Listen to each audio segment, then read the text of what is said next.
This is Rumble with Michael Moore, and I am Michael Moore. Welcome, everyone. So today on Rumble, first of all, I'm going to give you some information about a big announcement that we're going to be making this coming Tuesday, August 17th, and I don't want you to miss it. In fact, I want you to be the first to hear it, so I'm going to let you know how you can be the first to hear it on Tuesday morning, so stay tuned for that. But today, our guest is going to be Jordan Chariton from the investigative reporting group called Status Coup. And Jordan is an investigative journalist, and we're going to hear about his latest exclusive report about the cover-up of the water crimes in Flint, Michigan.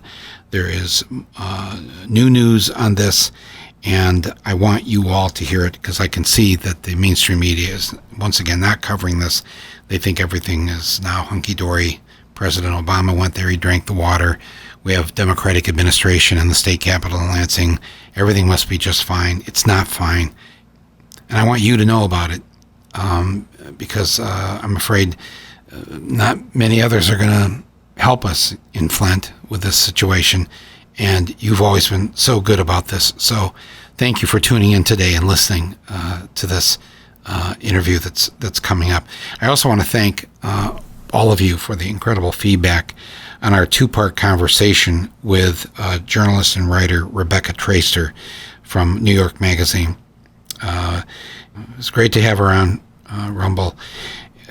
One of her recent pieces from a month or so ago was about Andrew Cuomo and how he treats women and men in his office.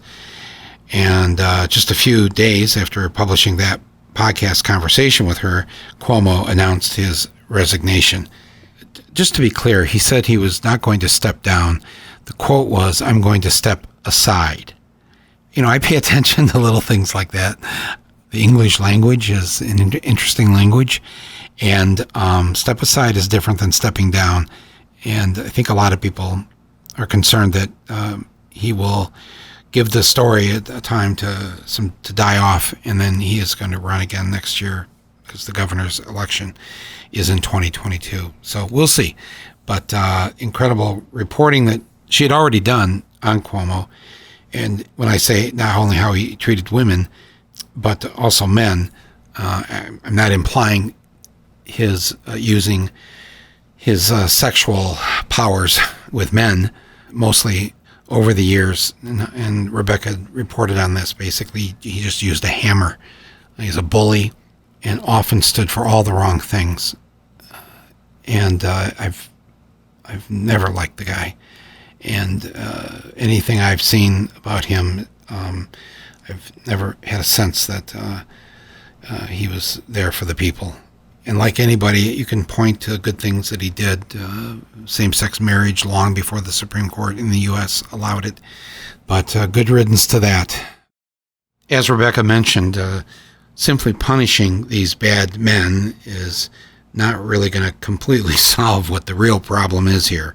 I mean, it's good to, obviously, that Cuomo is resigning, if that's what he meant by stepping aside. And it's also good that Les Moonves at CBS and Matt Lauer at NBC and all the others, got their comeuppance here. But why and how these men accumulate so much power gets lost. Never really gets discussed, in fact. How do we even get to this situation where they can do this to these women?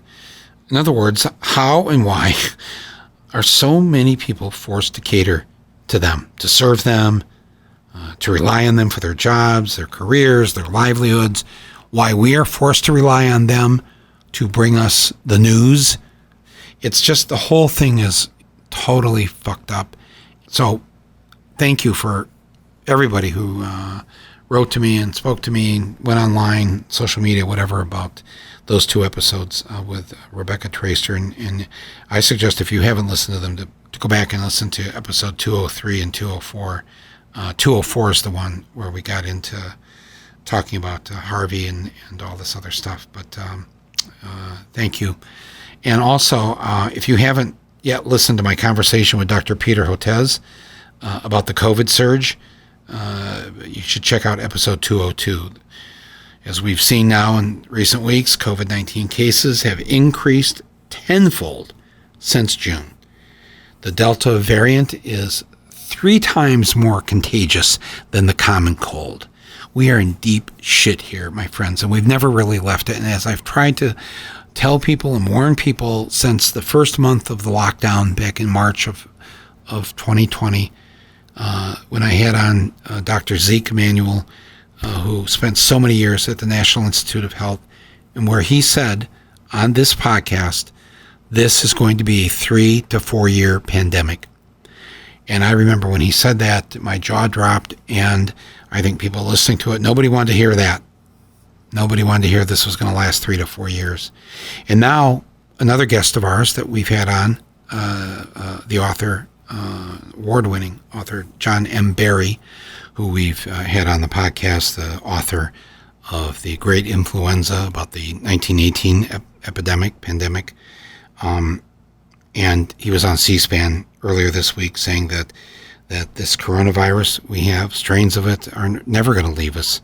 That because we have failed to take advantage of the brief window that we had to get everybody vaccinated and to put a halt to this, that has not happened. Only 50% of the U.S. population is fully vaccinated. So that means that's 165 million that are not vaccinated. Some of them can't be yet because there is no vaccine for children up to the age of 12, not yet, soon. But from those 12 and older, the thing is that when we say the country is 50% vaccinated, 81% of that 50% are people over the age of 65. So it's not enough. Schools are reopening. People have been going back to the office, and now a number of companies have announced they're sending people back home. And the schools have announced they're going to still try to do school, but there are these mask mandates that are absolutely necessary. And the teachers union came out today and agreed that teachers should be vaccinated. You can't send your unvaccinated kids into places where adults, teachers, school staff, cafeteria workers, bus drivers, are not vaccinated. You can't have the unvaccinated around kids who are also not vaccinated. It's a disaster waiting to happen. So we're in a deep, deep pit here, I know. And I know we don't want to think this way, and we want to be optimistic and positive and everything. But I think once you heard that Stevie Nicks had canceled her tour for the rest of the year there yesterday, that should be the big clue right there, that one after another now, they're going to close the theaters again. Concerts, plays, etc. Things that have been planned because people have gotten hopeful. But we've talked a lot about hopium on this podcast and the danger of hope when it's a false hope, not based in science, not based in reality. So, my friends, please get vaccinated. Get everybody in your family vaccinated. Hold their hand. If they're afraid, give them a hug after they're vaccinated, but get them vaccinated. This is it. I don't know what else to say until the government finally mandates it and makes it the law. And that's what's coming. Those of you who are afraid, that's what's coming. So let's get this done, because we don't want to see what the second wave is going to bring us now with the Delta epidemic. But on the good news front here, as I mentioned at the beginning, I am going to make a big announcement this coming Tuesday, next Tuesday, August 17th. It's good news, so don't worry. It's not bad news. But I have something I want to share with you about a project and something I've been working on, and it's going to be everywhere. Announced on the 17th, next Tuesday. But I would like you to learn about it first on Tuesday morning. So if you can please sign up on my mailing list. I'm going to send a letter out to everybody on my mailing list, so you'll hear about it first. And all you got to do is go to the link here on my podcast page, on the platform page that you're listening to this on, and there'll be a link that says sign up on Mike's mailing list. Get on that list so that you know about this before the general public knows about it. I want you, because we have had this relationship for 205 episodes. So anyways, add your email to my list, and you'll be the first to find out about this new endeavor that we're starting. And I want you, all of you personally, to be part of this with me. So just click on that link, sign up to Mike's mailing list, and look for this special announcement on Tuesday morning.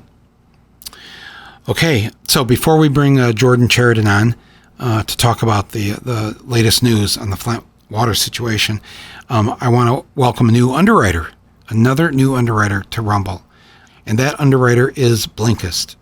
What Blinkist does is it pulls out the key things in the book, puts them into text and audio explainers, they're called blinks, that give you the most important information from the book in just 15 minutes. Now, this isn't Cliff Notes.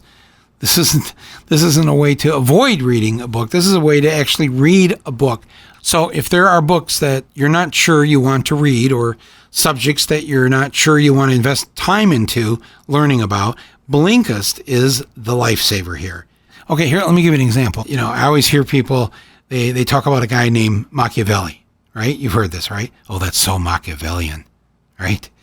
But did you ever stop to think, what does that mean? Like, do you even know who Machiavelli? What does this mean that you're being Machiavellian? Well, with Blinkist, if you've got their app, you just go to Blinkist, and quickly you'll get the gist of, yes, Machiavelli was an actual individual who wrote a classic book called The Prince.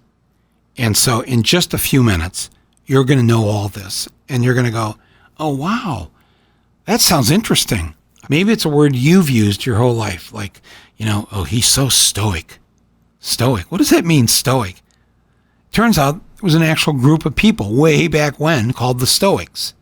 Now, I didn't know that. I just wanted to know, where did this word come from? And what does it mean? How did this grow into, oh, this person is stoic? Well, this is something that was written hundreds and hundreds and hundreds of years ago by an author named Seneca. And the book was called Letters from a Stoic. I mean, seriously, this book was written in 65 AD. That's a long time ago. So when you get the gist of these books, you can then decide which ones you want to actually invest your time into reading in full. It's a very cool app. Just type in anything like this, and it can be topics, philosophy, history, science. You can dive into psychology, health, nutrition, whatever. Blinkist gives you thousands of titles and 27 different categories of the world's best knowledge to choose from. And right now, they've got a special offer for Rumble listeners. If you go to Blinkist.com/Rumble, you can start your free 7-day trial and then get 25% off on a Blinkist premium membership. I think you'll really like this. I like having it. It's called Blinkist, Blinkist, Blinkist. Blinkist.com/Rumble. You got to put the /Rumble in there to get the 25% off. But try it for 7 days and see what you think. Blinkist.com/Rumble. And now it's time to rumble.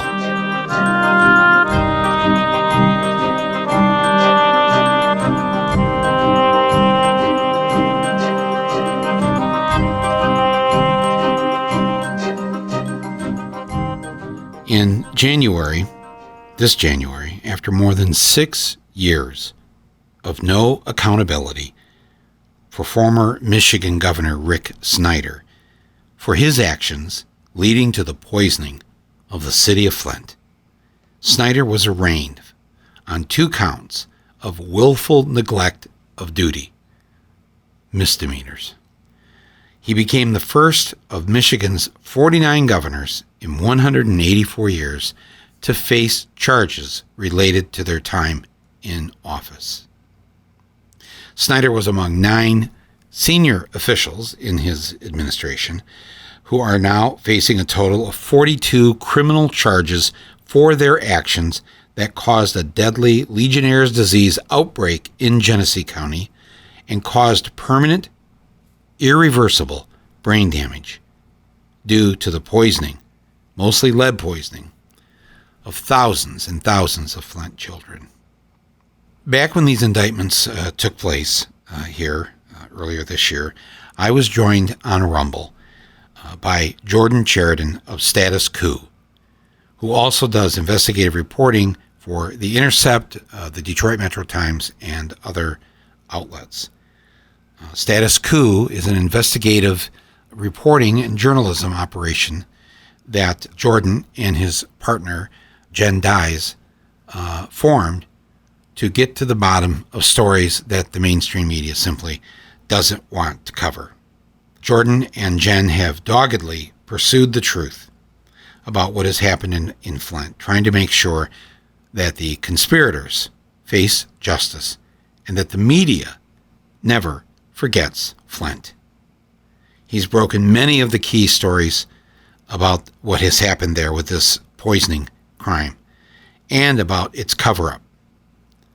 He's also got a new revelation in the Intercept this week with Jenn Dize, and it's titled "The Flint Cover-Up, Wiped Phones and the Battle for Evidence in Former Michigan Governor Rick Snyder's Prosecution."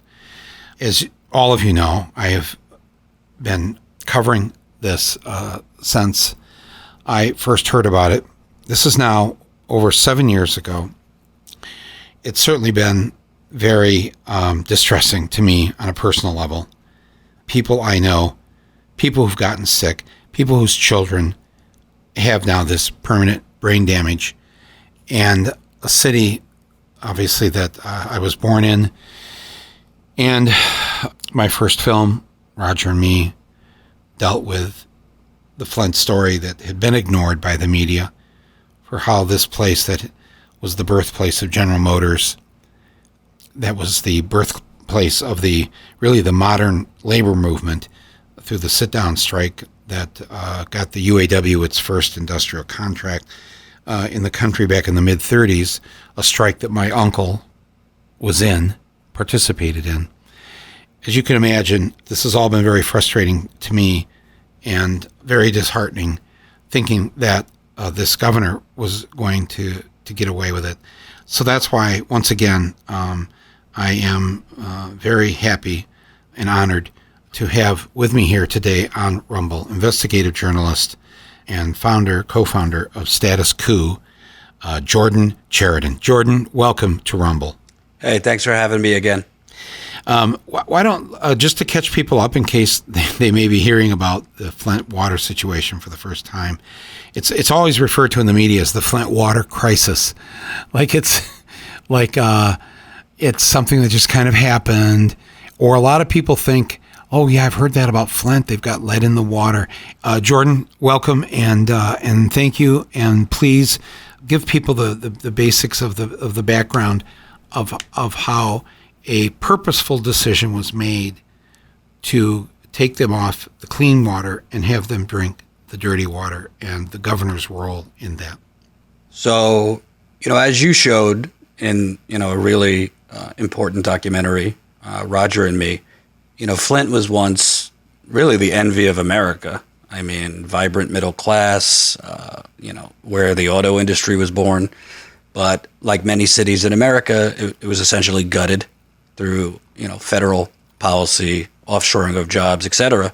So by the time Governor Snyder came into office a decade ago, 2011, Flint was basically broke, badly in debt. A lot of people leaving Flint, abandoned homes, empty lots. Really very stark departure from what it was, half a century before. So the governor, who was trying to present himself as some kind of economic wizard that could rescue flailing cities like Flint and Detroit, along with some local officials in Genesee County, where Flint is, they had the brilliant idea to essentially try and privatize the water system. They pretended it was not privatization, but that's exactly what it was. So they wanted to essentially take the power away from Detroit's water system, which was the third largest water utility in the country at that time, and create a brand new regional water pipeline called the KWA pipeline. And this new water pipeline was unnecessary. It was going along the same exact path as the existing Detroit water pipeline, which you just mentioned had delivered water without issue, really fresh, clean water from Lake Huron for 50 years. So under the guise of saving Flint residents money that they claimed that would save Flint money by joining this new water pipeline, they took Flint off of Detroit's water pipeline. And while the construction of this brand new unnecessary pipeline was under construction, the governor, his administration, and the emergency managers, that's an important point, unelected emergency managers were put in by Governor Snyder to take away democracy. They had more power than the elected mayor and the elected city council. They decided, well, in the meantime, while this pipeline's being constructed, we'll just put Flint on the Flint River, which, as you said, was a cesspool. GM and many others had been dumping its waste in there for a century.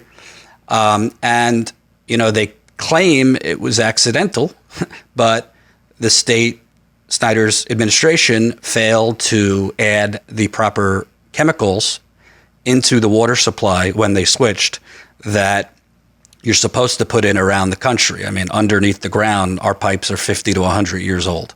So if it did not add the proper chemicals in to make sure that lead in those pipes did not leach off the pipes into the water supply, very quickly, we're talking weeks, residents started complaining of rashes, losing hair, discolored water, foul-smelling water. But that fell on deaf ears in the governor's office. It's important to note, this was 2014, the year Governor Snyder was up for re-election. There was also, reporting that he was already angling to run for president in 2016. So essentially, the Snyder administration and local city officials basically told the residents, you're imagining this. Yeah, the water might be brown, but it's safe to drink. The data we're finding shows no issues. And this went on for 18 months, basically, even despite residents protesting at City Hall, protesting at the Capitol, the Snyder administration claiming nothing to see here, as children in Flint, adults, drank toxic water that didn't only have lead. I mean, the media focused on lead. It had dangerous, deadly bacteria in there, known as Legionnaire's disease, which killed an untold number of Flint residents, and other heavy metals. And really, the word crisis, like you said, is overused because crisis means an urgent dilemma, an urgent issue. And that this has not been treated as urgent essentially for 5 years. It is urgent. I was just in Flint again. Residents are still getting active rashes. Residents are still losing their hair today when they shower. Residents are slowly getting sicker and sicker because the effects of lead poisoning gets worse over as the years go on. And this has basically been whitewashed by the national and the local, even the local media in Michigan. Yeah, you've posted on your site, and I think I don't know if people can get it on the Intercept site, but people, this is in the last week, people that you videotaped of what the sickness that they're still going through because of the water, and they're being lied to, and they want to believe that it's okay. Well, maybe I can't drink it, but maybe now I can shower in it, or I can do some laundry in it. And it's amazing as you interview these people in Flint, and they show right there on their arms, in their hair, the effect that the poisoning. I can't even believe I'm saying this. We are 7+ years into this, and they are still suffering like this. You come to Flint as somebody who's not from Flint, but it must have quite an effect when you see this, that this is going on in the United States of America in the year 2021, in the middle of a pandemic also on top of all this. And people still have this very dangerous problem. I feel like I'm in the Twilight Zone. I mean, I've been there nearly 20 times in 5 years, and each time I go back, I mean, honestly, people that I met 5 years ago are getting sicker, slowly dying. They don't have Medicare for all, by the way. I speak with, I go into people's homes. I could smell the water. It is foul. Anecdotally, I've tasted the water. It's not right. And more importantly, these residents are basically screaming into a cave. I mean, the state, the Republican administration, and now the Democratic administration has fed them numbers and data that I believe are manipulated based on our reporting to claim that the water is fine. The national media kind of just, lazily reports what they're told by the state. We should say it's kind of been, this misleading thing that, oh, well, they're changing. Most of the pipes have been changed. Yeah, they've only changed 1 out of 3 sources that need to be changed. So not to get too in the weeds, but they're only changing the service lines. Those are the water pipes that go from the curb of your home into the home. They haven't touched people's interior home plumbing. It's not like the acid water skipped over people's pipes inside their home. And if you live in Flint, the main pipes in the underneath the street, they're bursting all over Flint, and they've been bursting for years. They never changed those, and they told the residents, "Oh no, it didn't affect those pipes. It just skips over 2 out of 3 pipes." So until they replace all of the pipes, we're talking inside the homes, the main pipes underneath the street. There's also the problem of the water system in Flint was developed for, when Flint had 200,000 people living there. It now has less than 100,000. So there's a lot of, periods where the water is stagnant because it's not moving with all the abandoned homes and things like that. So this is still very much a disaster. This is still, people are actively drinking water that, in my view, cannot 100% definitively be said to be safe, particularly children. They never even tested for the full spectrum of contaminants. They only tested for lead and copper. So it's still a disaster, and it's basically been whitewashed and buried under the last 5-6 years of, the Trump reality show, Russia. Now, obviously the pandemic needs to be covered, but it's just amazing to me. I'm just a guy who cares, and I go there, but it's really amazing to me that I've been there 18 times, and you can't even get the local paper in Flint to investigate or cover this anymore. Well, I saw your video that you posted. Yeah. You see Jordan, and I believe is Jenn holding the camera there. Yeah. You went to the Flint Journal, which those of us from Flint, first of all, thank you for doing that. You just go right up to their door, and all you want to do in this video is hand them your investigative research and what others have done to show what the situation really truly is, and could they just publish that? And of course you get nowhere. The funny thing too, and you probably know this, that there's that sign on that building in Flint, but it's kind of a fake front, like a storefront, like a false front to make it look like the store is open. So they have the Flint Journal little sign out there on the building, and there are some people in there, but the Flint Journal, it's not in Flint anymore. It's most of the reporters and the whole operation is in Bay City, which is 60, 70 miles to the north of Flint. Part of what I think Newhouse still owns. It's still part of the Newhouse newspaper chain. And there's like people in Flint think that there's still like a real Flint operation there. The paper, I mean, the last time I checked is now being published 3 times a week. Is that right?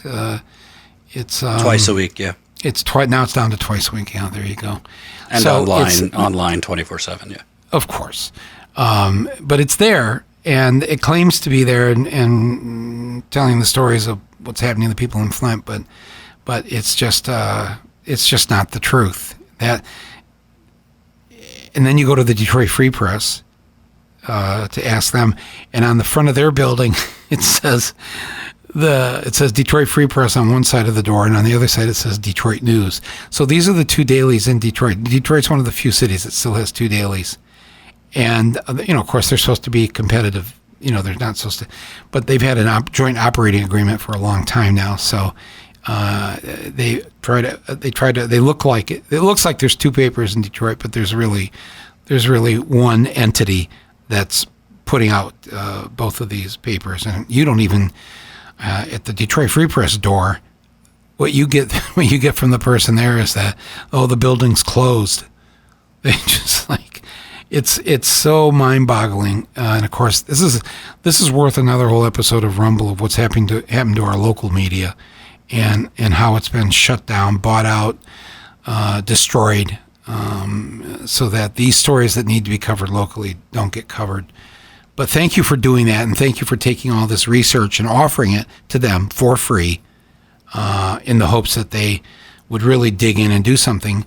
Why don't you think that the Michigan media, and especially the new Democratic administration in Lansing, in the state capital, in 2018, Democrats won the 4 top offices: governor, lieutenant governor, attorney general, secretary of state.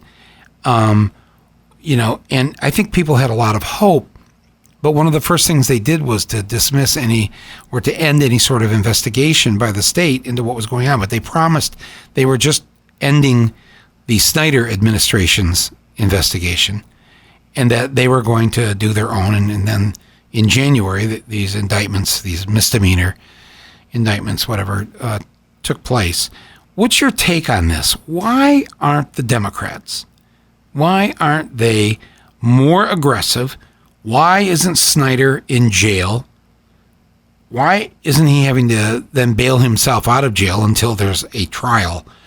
What's really, really behind this? Because it makes, a lot of people listening to this, makes no sense. Snyder's gone, Democrats in charge, let's do this. And then not only are people safe in Flint with the water still, but the people responsible for this, there's no real justice here taking place. Why? Right. There's multiple reasons, and they're going to probably piss you off. So on one end, a lot of people don't know this, but Governor Snyder and his political machine were not supportive of Republican candidate for governor Bill Schuette, who was the attorney general presiding over the investigation into the water crisis.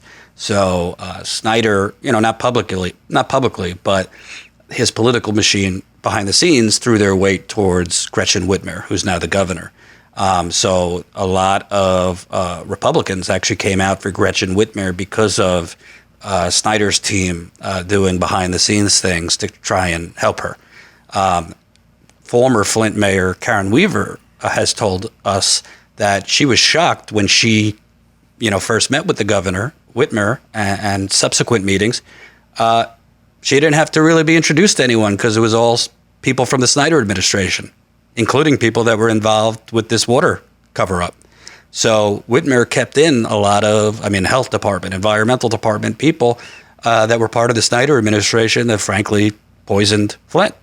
So that's on one end. There seems to be some political behind the scenes where Snyder and the Republicans helped Whitmer.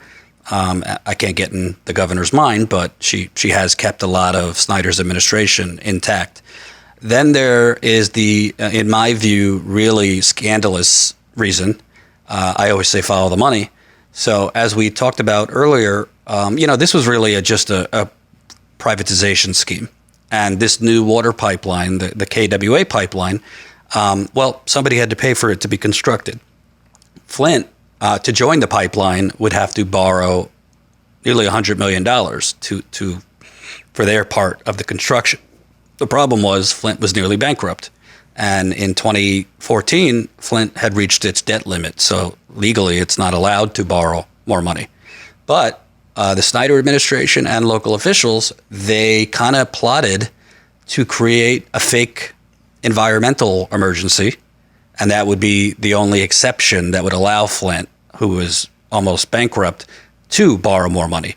So they cited, the necessary cleanup of a local lime sludge lagoon that would really only cost, a couple $1,000. They created an emergency order for that. And within that, they snuck in the construction of the KWA pipeline. And that was bond fraud, basically. The bonds for the KWA pipeline were created under false pretenses. And in fact, the former Attorney General, who happened to be a Republican, his team, he had a special prosecutor, kind of like a Robert Mueller independent prosecutor leading the prosecution. They actually charged two of Governor Snyder's emergency managers with financial fraud related to that bond fraud. They charged two other local Flint city officials with the bond fraud based on that fraudulent financial deal.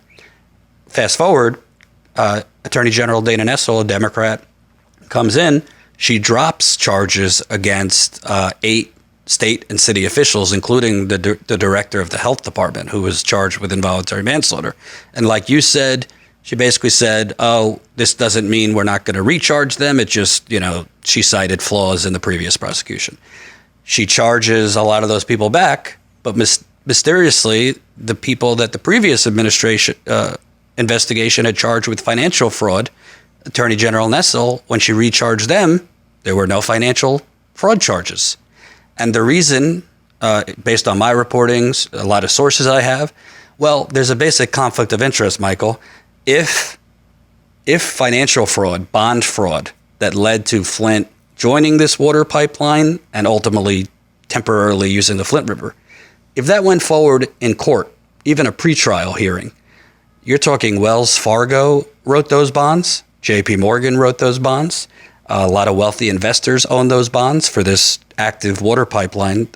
Well, they could demand their money back. In fact, they could sue the state. And who would be on the hook if bondholders flee?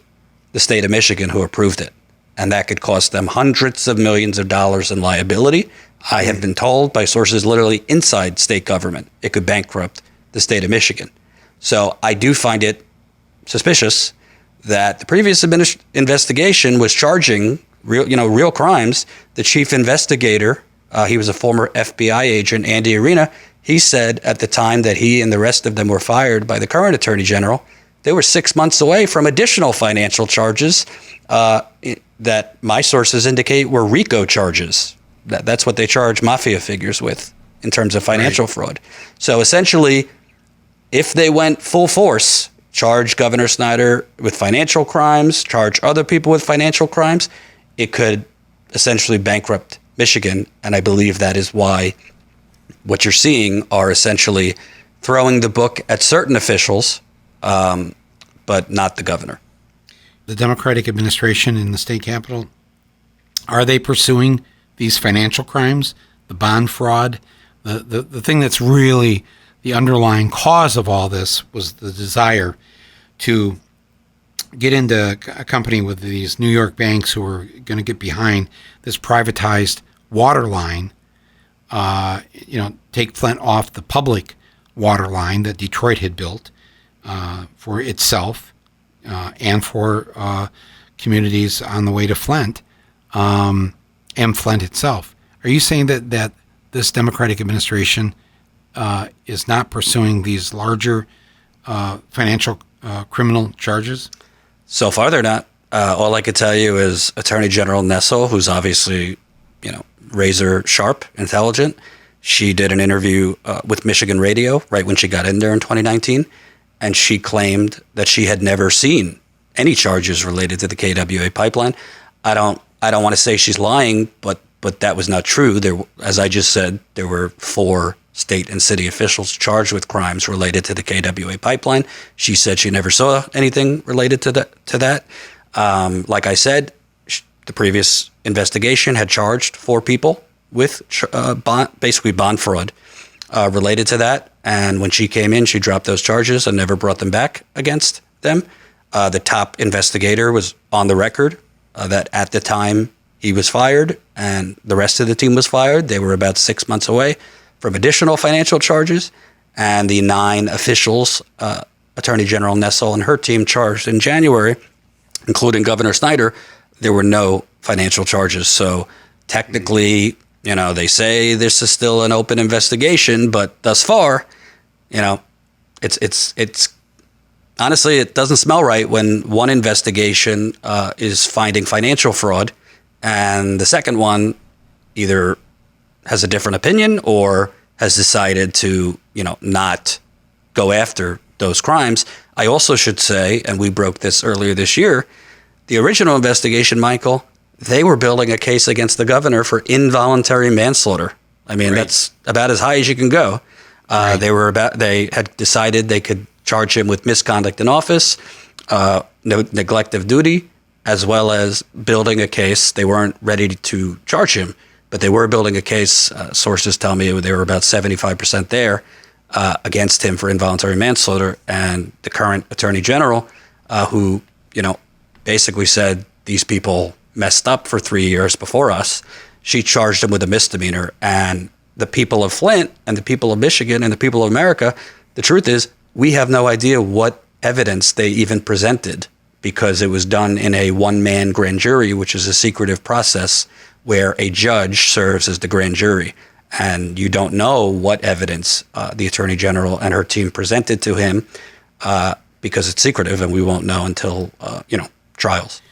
You do understand how distressing it is to anybody in Flint, in the state of Michigan, and I hope anybody who's listening to this, that the hope that a new Democratic administration would somehow take up the mantle here and forge ahead, not just with the criminal prosecutions of Governor Snyder and his team, but also to truly, truly fix the problem so that people are not still confronted with poison water in Flint. These two main pieces of the story, the cover-up and the inability of the current Democratic administration in the state capitol for taking this on, and the fact that quietly, behind the scenes, whatever, and maybe not so quietly, Snyder people were hoping that the new governor would get elected. She then, as soon as she was elected, Trump went after her viciously, and the Michigan militia types were all, threatening her, the plot to kidnap her, all of this. So I think most people, when they hear about Governor Whitmer, if they're not in Michigan, everybody felt instant empathy and support for her because of what Trump and his Trumpsters wanted to do to create literal harm to her. That there's no kind of bandwidth in people's heads to dig into this or to be critical of it simply because Trump had practically declared her public enemy number one. So that makes everybody want to just rally around her and support her. But your stories create a more complicated picture. And your stories remind us sometimes how little difference there is. People put these party labels on themselves, or we put labels on them in terms of whether they're on the right or the left or whatever. But the truth is maybe just a little more nuanced, sometimes more complicated, and sometimes sadder than what we want to believe. Right. And just listening to you describe this, it's just, I'm sort of at my wit's end in terms of what to do. But you've got this new reporting now, just to pile on everything else that you've reported on in these 20 visits over 5 years. And thank you for doing that. Thank you very much on behalf of everybody in Flint. It's like, what you have done, and thanks to the Metro Times and the Intercept for publishing your work. But I'm sorry to put this on your shoulders. It feels like we're down to you to do the actual work so that we can figure out, what's really going on. And so you have this new story that's out this past couple weeks here in the end of July, and your follow-up reporting this week. Just tell us about that. We've learned now that these cell phones, phone records of the former governor Snyder and people who worked for him have been wiped clean. Yeah, so just so your audience knows, if they don't know, in January of this year, myself and my reporting partner, Jenn, we broke that prosecutors had obtained Governor Snyder's phone calls with his chief of staff and health director. They obtained their phone calls from October 2014, which obviously a long time ago. Very important because October 2014, 6 months after the water was switched in Flint, a couple weeks before Governor Snyder's reelection, and prosecutors they spoke on the phone 22 times over 2 days, and it was rapid fire. Governor calls the chief of staff, they hang up, chief of staff calls the health director, and so on over 2 days. And at this time, as they were on the phone with each other, rapid fire, Snyder's health department and environmental department were going back and forth about the waterborne Legionnaire's disease, which ended up killing a whole lot of people in Flint. It's a bacterial disease. It kind of mirrors pneumonia, but is much worse. So prosecutors concluded the governor and his chief of staff and health director were basically on the phone trying to stop this from going public a couple weeks before his reelection. Obviously, if they would have made it public, they could have saved lives at that time. So that was kind of a big smoking gun that prosecutors found. So after that story, which, by the way, I actually handed to the Detroit Free Press before we published it at the Intercept, they said, and I quote, "We regret not doing more on Flint." I said, "Great, here's your opportunity." And then they passed 3 days later. But fast forward, after that, it's an endless tsunami. Once you find, open door number one of corruption, many other doors open up. Then we found that prosecutors, when they got phones from top officials in the governor's office, they were erased. Governor Snyder's press secretary, so one of his top officials, when she left office in November of 2015, she left her job with Snyder, her phone was wiped. And this happened right before the launch of the Flint criminal investigation. Other officials, top officials in the health department, when prosecutors got their phones, mysteriously, there were no messages on them for all of 2014, all the way through October 2015, which was the entire period Flint was on the Flint River. So obviously, how does a prosecutor investigate who knew what when if you don't have access to what they were saying, what they were talking about? Environmental officials, their phones were allegedly dumped off in state IT, the state IT department, soon after the governor announced or finally admitted that Flint's water was toxic. He held a press conference in Flint in October of 2015, announcing the high lead levels and that Flint would immediately move off the Flint River. And a week and a half later, all of a sudden, phones are dumped off at the IT department, wiped clean. They technically worked, but there was no messages, no phone logs of history. So you got the governor's office, his health department, the environmental department, either complete erasure of phones or partial erasure with no messages. On top of that, we found we got access to documents from the investigation showing that essentially the governor refused to hand over documents for 3 years. He would not give prosecutors his daily briefings. So he got daily briefings from all his departments, put into a packet, wouldn't hand them over, wouldn't hand over briefings he got from the environmental department. He would not hand over notes from conference calls about Flint. So again, this is it's a digital crime. You will know who knew what when, who was notified when, through emails, phone calls, text messages, etc. So essentially, you have what is very clearly a cover-up. I mean, I just put it simply. Could you imagine, Michael, if President Trump's press secretary, chief of staff, health officials, environmental officials, if their phones were erased in January 2020 or February 2020 or March 2020 before coronavirus went global? I mean, the media would be absolutely apocalyptic, rightfully so. Well, this is basically what happened. They erased their phones before a criminal investigation. They deleted their messages. Snyder himself wouldn't cooperate. And there were other things in the story, including Snyder's, basically his right-hand man, his top advisor, was approaching administration officials before their testimonies with prosecutors to basically tell them what to say or what not to say, which is obstruction of justice. So, it's a massive cover-up. To me, I put it on par with Watergate. I think this would, Watergate, if a president wasn't involved, nobody would have sneezed at it. But this is a cover-up that killed people. It's a cover-up with destruction of evidence, tampering of evidence. And, unfortunately, even though we broke this, it's been swept under the rug. National media has ignored it, as well as Michigan media. Well, here's somebody who hasn't ignored it.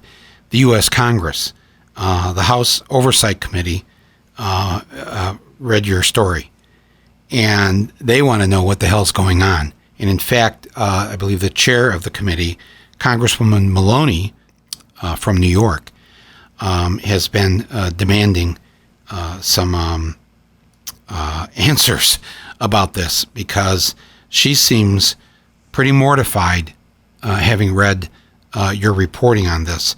Tell us about what has the reaction been in Congress about this? Yeah, so after we broke this, obviously we contacted the Oversight Committee. Chairman Maloney issued a statement, really, frankly, scathing against Governor Snyder, saying he obstructed their investigation, their federal investigation, since day one. Obviously, saying any possibility that evidence was destroyed or tampered with is a very serious issue.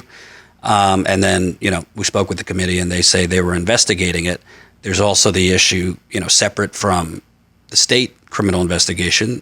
Governor Snyder, based on our reporting, perjured himself in front of Congress. I believe that's still a crime in America. So as far as we know, they're currently investigating. I believe, part of their investigation would have to be, asking the Attorney General of Michigan's office, collaboration there to find out certain things, which, I find also odd, because again, the Attorney General's office, when they charged people in January, they did not charge anyone related to what we found. And this is not our opinion. This is from documents we obtained from the criminal investigation, right, and a lot of sources. So again, it gets back to I just don't know. I don't know what the Attorney General or her office is doing, because if you read the story, it's overwhelming. I mean, it is overwhelming to the point that as a journalist, you usually get government officials or corporations kind of spinning, coming up with ways to rationalize things.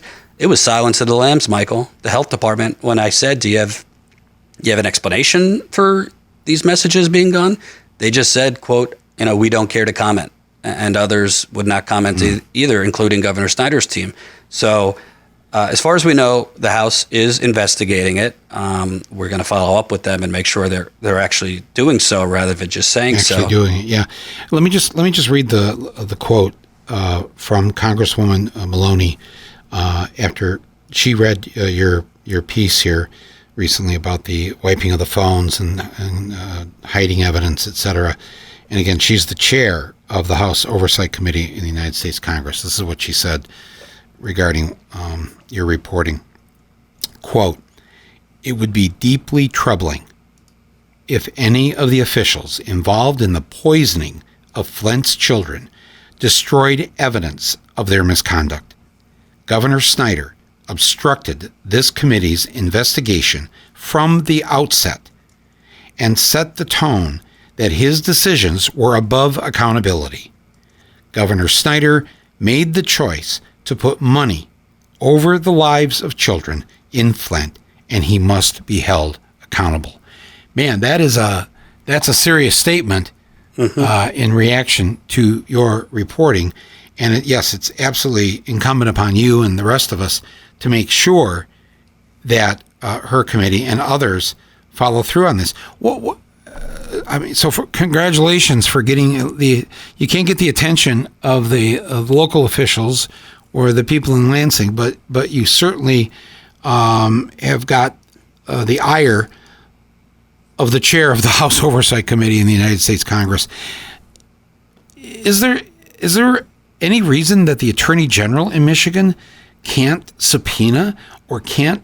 I mean, maybe I don't know the technology as well as I should about when you wipe a phone, but it seems that somewhere that information is stored. Somewhere there's a way to get it, but it would require the Attorney General or others of that stature to take some sort of action. Or or not? Is this evidence that has now permanently been vanished? That's a great question. One we ask that they will not answer.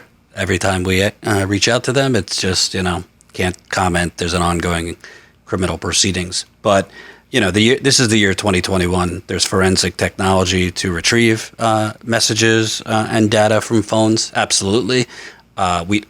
Honestly, we don't know if they did that. But what we do know is when the Attorney General and her team came in and cleaned house of the previous investigation, they said the basic reason they were doing so is because evidence was not thoroughly obtained, or the previous investigation had not gotten all the evidence. And they claimed there were millions of documents that were not obtained, et cetera, et cetera.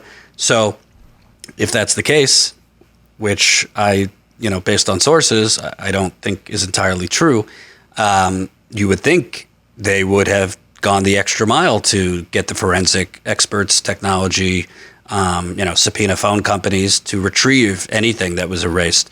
And you would think they, as this story was coming out, if that were the case, it would behoove them to tell us that. So, obviously it would be less, not that it would be less scandalous that they did this and they tried to cover their tracks and erase things, but at least people would have the benefit to know, they might have tried to get away with it, but the Attorney General's office has it. But that has not happened. And, the other thing is, at a certain point, the people of Flint, and frankly, the former mayor of Flint, in an interview we just did last week, said, and I quote, the Attorney General was not truthful with the people of Flint. And she went as strong to say as, Attorney General Nessel's helping the governor get away with murder. So I'd love to be wrong. I would love to, maybe I'll have egg on my face and they're building a case against Snyder for more.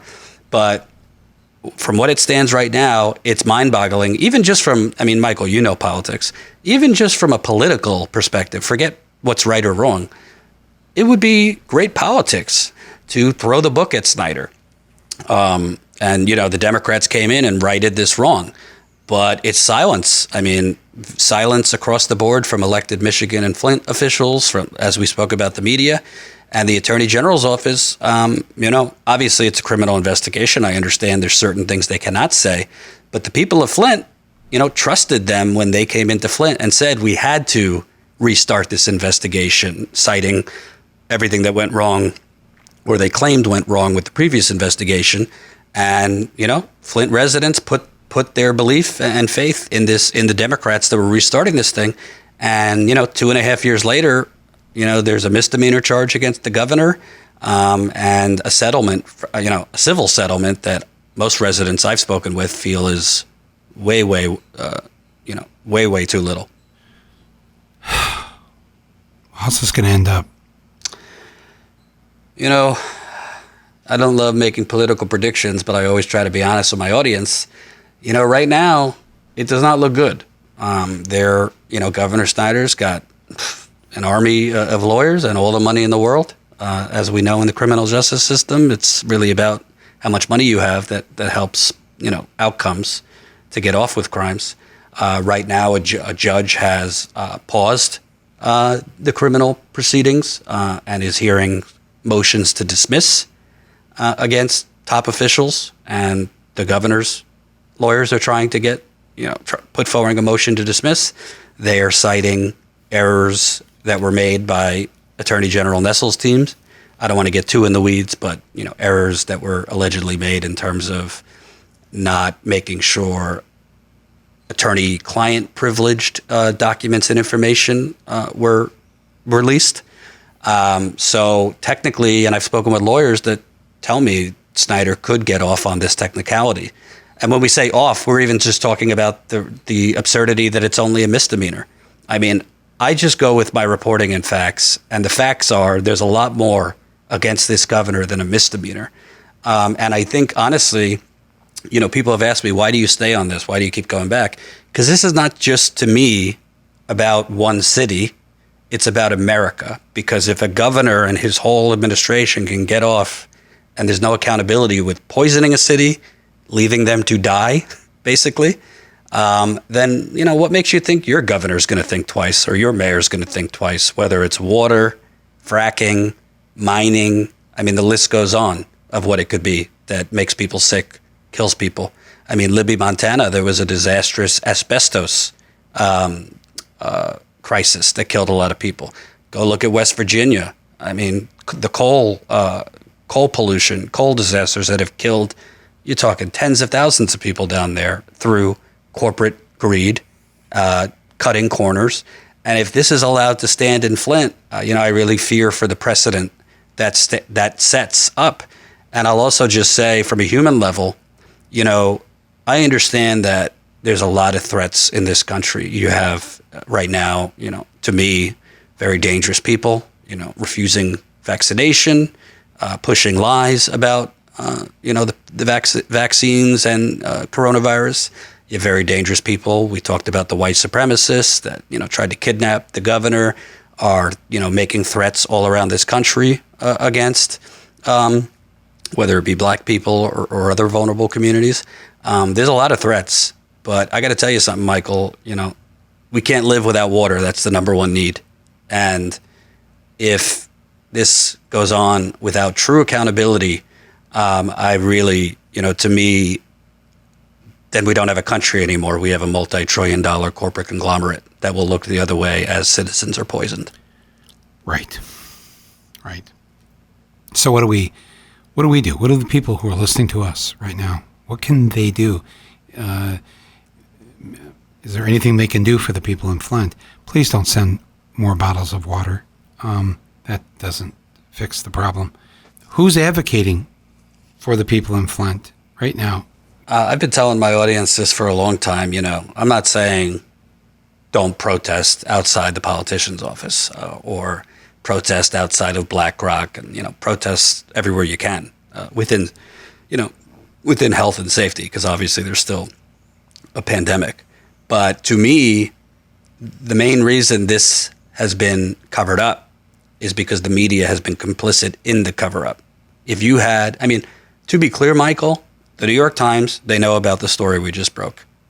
We've gone through Detroit Free Press, Flint Journal, Washington Post knows, the Associated Press knows, other local Michigan outlets know, because I've sent it to them and I've gotten responses from a lot of them. Okay? So they are the gatekeepers. What's outrageous and infuriating to me, Michael, is how do people stand up and demand action, particularly people in Flint, if they have no idea?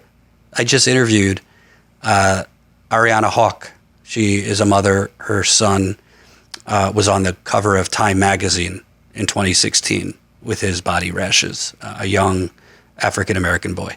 And I sat down with her to interview her, and she was hearing about this, what we just broke, for the first time from me. Because where are they going to find it? It's not coming from Michigan media is not reporting it, and national media is not reporting it. So how can Flint residents stand up and demand action if they don't know about the new revelations of this cover-up, the new revelations of corruption, and basically, for these wealthy white folks to save their hides, they knowingly allowed these people to continue drinking toxic water. So to me, what can we do? Well, the New York Times has an address. The Washington Post has an address. Flint Journal, Detroit Free Press. I'm talking civil disobedience, nothing more than that. But I think people need to start protesting outside their local media. These folks should not be comfortable this is not simply, you say tomato, I say tomato, and you think there's a major story here and we don't.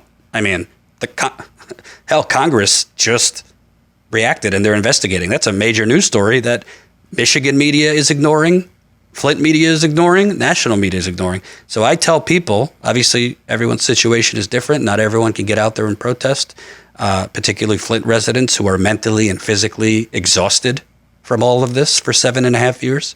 But I say, shame the media, force the media to cover this, force the media to, Jen and I would love it if we weren't the only ones. The New York Times has a whole lot more resources than we do, and they could be digging much further and finding even more.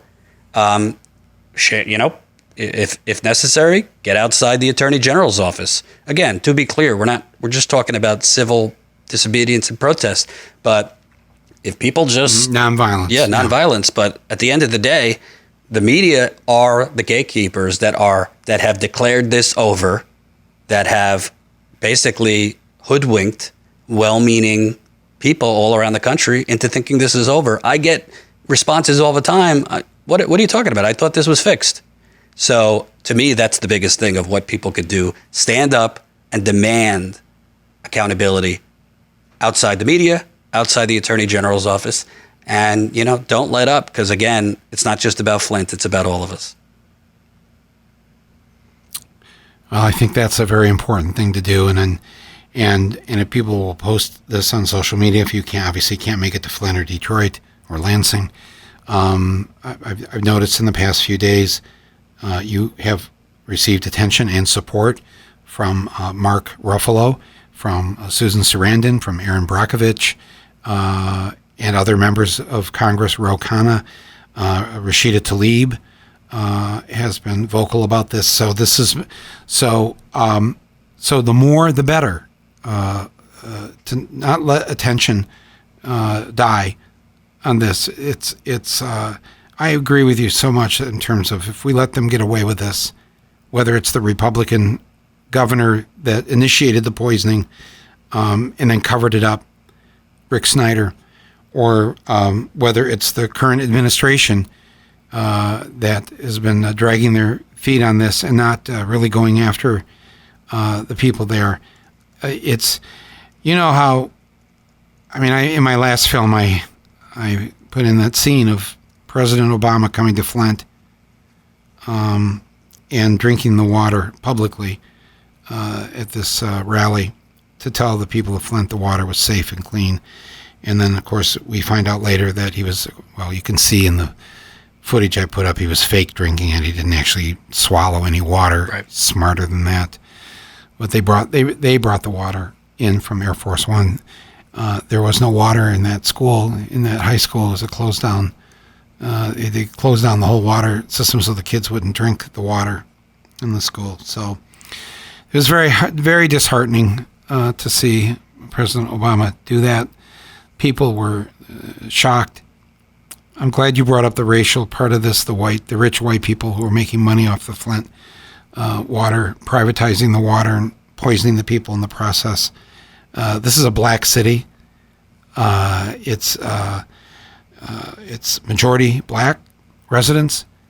I've said many times, if this water situation, this poisoning, had happened to Bloomfield Hills or Grosse Pointe or Ann Arbor in Michigan, or any white community, majority white community, this just wouldn't have even happened at all. No. And we don't discuss this enough in terms of the racial implications behind all of this. But if you want to poison a city that's these days probably less than 60% black, more than 40% white, but the white people there, I'm going to put your video up here on my platform page so that people can see you talk to the people of Flint and the poor white people, the people who are white who live there. There are people who used to have, middle class jobs and homes out in the suburbs, have had to move back into Flint because they can no longer afford the so-called middle class lifestyle. So you see a majority black city with thousands of poor white people in it. And I want people listening to this, if you could just please take a couple minutes and watch the video here of interviewing people in Flint and having them show you what's still happening to their skin. They can't show you what's happening to their insides, and they are mentally beaten down after 7 years of this. So I'll just say also in that video, and you can find it on our YouTube, Status Coup, COUP. Literally, I interviewed 7 to 10 people, residents I know that I've interviewed over the years, just in a circle. A woman who had to have a tracheotomy after drinking this water. A woman who has a very rare form of cancer was healthy before drinking this water. A woman who developed Parkinson's after drinking this water. A woman who her children had extremely high lead levels, and she was pregnant during this water crisis, and her child was born with high lead levels. A man whose liver is failing and was never a drinker.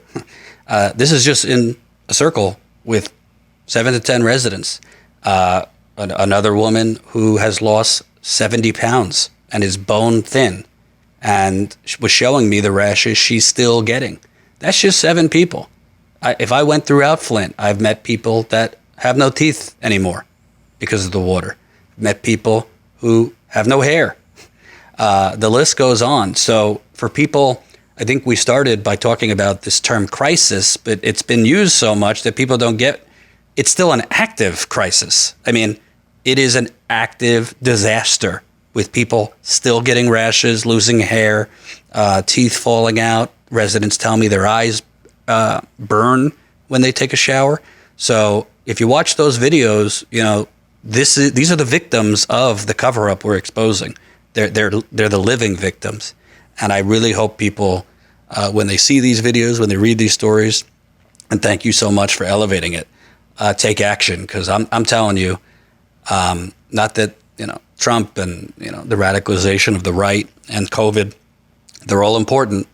But, you know, we need to walk and chew gum at the same time. This is still one of the top stories in the country, and it needs to be covered and responded to as such.